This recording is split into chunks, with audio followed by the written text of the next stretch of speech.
Now, just a quick thing before I start the video is that I'm still in the process of creating my little studio, and it may take a couple weeks for me to completely build it, but I'm just letting you guys know, so videos like these will be around more. But without further ado, let's talk about this pretty sweet ass movie.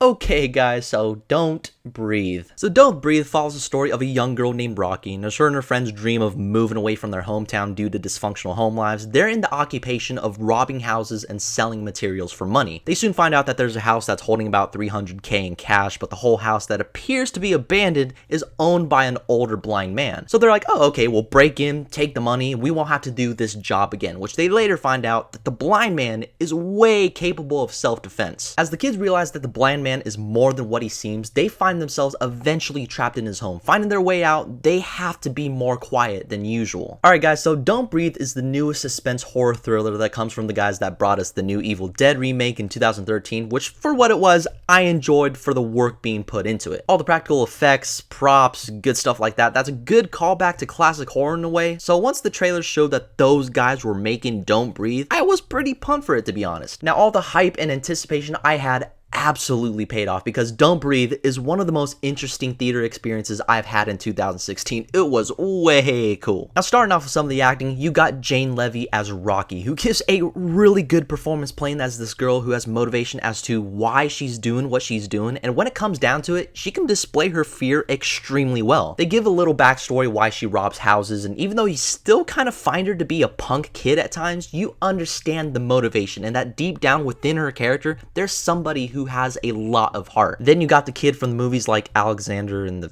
Horribly Fucked Up Day or some shit, and Goosebumps that I really enjoyed, Dylan Minnette as the character Alex. Probably one of the best performances I've seen from him, and he definitely has a bright future due to some of the same reasons that I'm about to give to Jane Levy. Is that they both displayed a kind of fear and survival element to their acting, is that when they appeared afraid or frightened whenever a suspense moment was happening, their fear translated to as if you were in the rooms with them, which calls for excellent directing from Fede Alvarez, from certain camera angles, the sound editing, as you yourself are in the survival quest to get out of this house with these characters. You actually want them to survive. But we also have an excellent performance from Stephen Lang as the blind man, who is protecting his home in which he believes are punk kids, so in a way, you kind of root for this guy to get these kids proving, you know, that old guy's rule. His motivation was pretty easy to get behind. He's an old blind guy who's just going about his day until some unknown punk kids break into his house and rob him. Of course, if you were in his shoes, you'd probably go that same route of home defense. Now, Stephen Lang, although he didn't have much dialogue to work with since most of his character consisted of him using sights and smells to track down our main characters, he still gave that excellent performance as the blind man. And without spoilers, I'll say that he gives a monologue towards the end, middle-ish of the movie that displays his character for what he is, and it is a fantastic way to sneak in twists and character reveals in a suspense thriller. Now, with all the great performances on hand, I already mentioned Fede Alvarez doing an excellent job in directing, which I think is the second time I mentioned that, and honestly, it's worth mentioning more than once. Fede Alvarez gave us a very unsettling and creepy environment that our main characters had to go through, as most of the movie consists of taking place in one setting. The movie was executed beautifully, from the directing being done from the point of view within our main characters, so if it got to the point where the blind man suddenly rushes into a small room or walking down a hallway with one of the characters in there, you seriously find yourself holding your breath. Don't Breathe has a very simple concept, but should be evidence that a simple concept shouldn't get in the way. It's all about execution and what circumstances are in hand for the characters, and all of it was done beautifully. Now, if I were to take anything bad or something I didn't find necessary in the film, is something I have to jump on the bandwagon with everyone, and that is the ending. There was a moment where it gave us the last 2 minutes of the film, but it ends in a way where after you watch it, you could feel it was unnecessary for the situation a character has gone through. I have to be extremely vague on this because this is a spoiler-free review, and it's a film that you need to go see right away, as soon as possible. It's a sweet film. Because I will say, if you want to see Don't Breathe, it's worth seeing at the full admission. mission. Go see it before an oversensitive parent who took their 5-year-old children to see this movie and sues the movie for encouraging their children to suffocate themselves because the title is Don't Breathe. Oh man, I could see that shit happening right now. So anyway guys, have you seen Don't Breathe, and what did you think about it? And what is your favorite horror suspense thriller film? Whatever it is, leave it down below. And as always, you can follow me on Twitter, Facebook, Instagram, and all that social media shit down below. Keep in contact with me. Don't forget to hit that subscribe button. And as always,